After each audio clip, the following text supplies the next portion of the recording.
Corde à gauche, Compiègne, vous connaissez, le terrain devrait rester bon d'ici là. Souple, bon souple.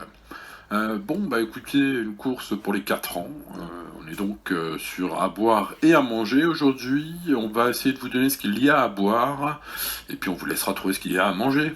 Voilà. Allez, on étudie tous les partants à part dans l'autre programme. Et on vous donne notre pronostic. Comme tous les jours sur cette chaîne YouTube, les amis. N'oubliez pas de vous abonner à cette chaîne si c'est pas encore fait, et de lâcher un gros pouce bleu. Merci à vous, ça nous aide beaucoup. N'oubliez pas également d'aller checker notre Twitch. C'est gratuit également, et ça vous permet de nous suivre en live pendant les quintés, et puis même un peu les après-midi, quand on live les courses par course. Bref, je vous laisse découvrir tout ça, le lien vers Twitch est dans la description. Go pour ce jeudi 29 avril, les amis, avec le 1 Martator. Martator, très belle chance. 1, 2, 3, on va les garder, c'est les belles chances de podium à notre avis. Le 1, certes, est chargé, il a une valeur élevée, mais enfin, le lot est quand même nettement moins relevé que ses dernières sorties. Il a déjà gagné sur le tracé du jour, sur les 3400 mètres de cette piste. Tous les feux semblent au vert foncé depuis qu'il a les petites œillères. En plus, il a un peu plus de mordant. Écoutez, il a terminé très loin devant Rimfire, un cheval que l'on retrouve aujourd'hui. C'était en novembre dernier. Il vient de faire une rentrée correcte. Voilà, let's go, ce 1, malgré le poids qui peut peut-être l'empêcher de briller totalement. On le voit à la lutte. On voit également Chichi de la Vega à la lutte, vu ses deux dernières sorties, rentrée probante dans un quintet, très chuchoté d'ailleurs ce jour-là. Et le coup d'après, encore dans le coup, même si elle a été battue par Colbert du Berlay et Martin Spirit, qu'on retrouve aujourd'hui. Vu le lot du jour, une place pour ceux deux largement jouable. Pareil pour le 3, Caruso de Grouchy, qui vient d'être pénalisé suite à une victoire dans un quintet référence. C'était pris l'hiver de Hauteuil. Finissait quand même plus de 6 longueurs devant Chichi de la Vega, Colbert du Berlay et Rimfire qu'on trouve aujourd'hui qui terminait loin. Bref, encore une très belle chance aujourd'hui malgré la pénalisation. Ce numéro 3, le changement de piste ne nous inquiète pas trop. Let's go, 1, 2, 3, on garde. Allez, on va pas garder le 4 ni le 5, alors il n'y a personne qu'on a rayé au départ de ce quartier. Le 4, Turstan pour son échec lors de sa rentrée dans la course référence, dans l'une des courses références. Voilà, il faudra qu'il soit en grande forme ici. Alors on met les œillères. C'était une rentrée, il peut monter là-dessus. Il a une belle réussite sur certains parcours de haies à Cagnes-sur-Mer cet hiver. Bon voilà, pour un coup de poker, vu l'écurie, ça se tente. Nous on n'a pas eu la place de toute façon. On vous donne les pour et les contre, à vous de voir. Le 5, Kill Bill. Très peu expérimenté, pourtant il a déjà une victoire à Hauteuil. Donc ça impose, c'est une victoire de 12 longueurs devant Nayak. On a gardé ni l'un ni l'autre. Sa rentrée à Hauteuil en dernier lieu est plutôt moyenne. Voilà, on a pu lutter avec les premiers ce jour-là. C'était pourtant un bel engagement pour une rentrée dans une course à condition. Voilà, à voir, il y a plein d'inconnus sur ce 5 Kill Bill. On attend de voir ce que ça donne dans les gros handicaps comme cela. Le 6, On Your Mark. Attention, On Your Mark. Troisième lors de sa dernière sortie, c'était ici même. Que faire On remarque quand même qu'il y avait quelques chevaux lors de cette sortie qui ont tenté leur chance dans les quintés, qui avaient gagné juste avant pour certains.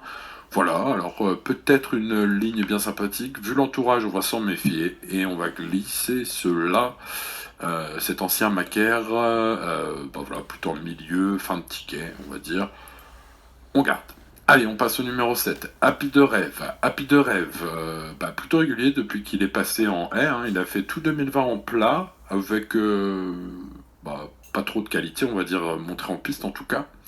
Même s'il y avait peut-être un peu de tenue, du coup on l'a passé en haie à Pau cet hiver avec une très belle réussite, donc un cheval qui a pu montrer sa tenue en piste en étant bien classé. Maintenant, sa dernière sortie, ça date simplement du 7 avril. C'était pas vraiment une rentrée, c'est une course dans laquelle il courait plutôt rapproché, en tout cas à un mois à peu près.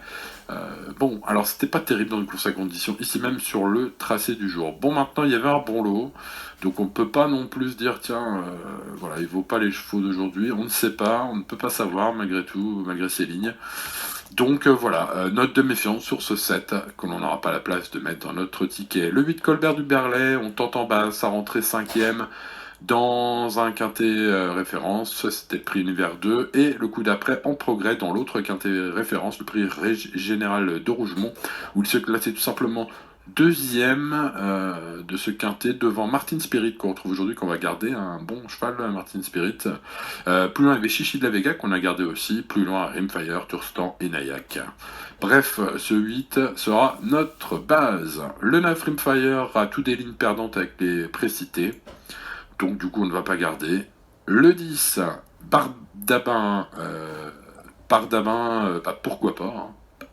Gros progrès la dernière fois à Compiègne, ici même, sur ce tracé à 40 contre 1.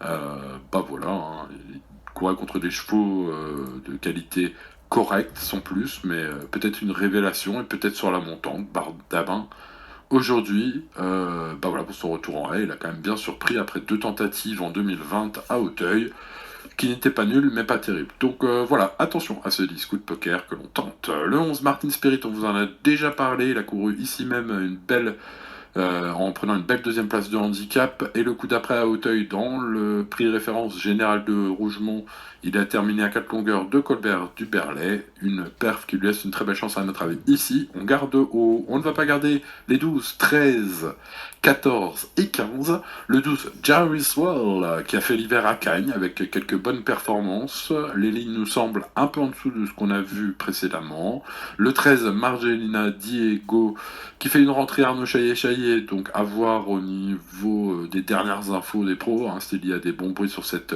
pouliche.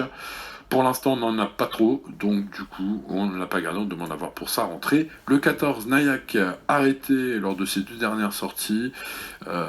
Une fois où il y avait Rimfire qui terminait son parcours, Rimfire on garde pas, donc on garde pas Nayak. Et le coup d'après dans le quintet référence, terminé évidemment dans la Pampa.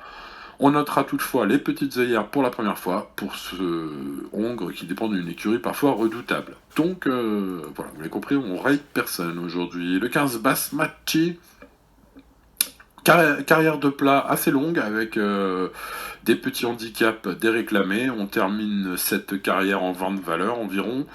Bon. Et puis on passe sous la férule en mars, hein, chez David Cotin. On garde la même casaque, hein, mais il est passé chez David Cotin. C'est un petit fait remarquable, hein, parce que, bah voilà, hein, on envoie un cheval comme ça, certainement pas pour rien. Et pour preuve, il gagne à Fontainebleau, puis 3e à Lyon-Paris la dernière fois. Bon, évidemment, vu le lot qu'il y avait à Lyon la dernière fois, il a tout approuvé il a tout approuvé dans un tel lot, donc on demande à voir, mais voilà, pourquoi pas une révélation, hein. On termine donc cette étude par le 16 Valentine, Valentine que l'on